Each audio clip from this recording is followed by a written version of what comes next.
Memasuki musim pancaroba, BPBD Oku telah mengeluarkan surat edaran Bupati kepada masyarakat. Langkah ini diambil karena periode pergantian musim dari kemarau menuju musim penghujan. BPBD Oku juga akan menyiapkan pasukan dan peralatan untuk berjaga selama 24 jam sepanjang musim pancaroba.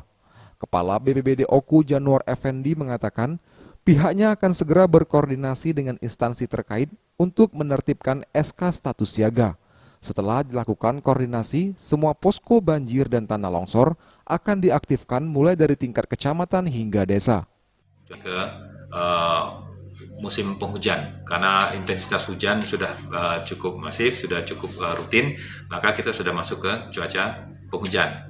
Nah, untuk menyikapi penghujan ini, kita sudah mempersiapkan ya langkah-langkah untuk pengkajian. Akan dilakukan apel banjir dan longsor untuk di Kabupaten Oku untuk mengatur kesiapsiagaan gabungan bersama dengan seluruh stakeholder yang terkait, mungkin dari Dinas Lingkungan Hidup, dari PBK, dari PU, dan untuk dari pihak eksternal mungkin dari kalangan TNI, Polri, dan sebagainya.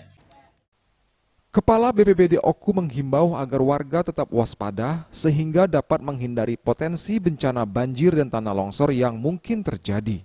Bagus Mihargo, Sriwijaya TV.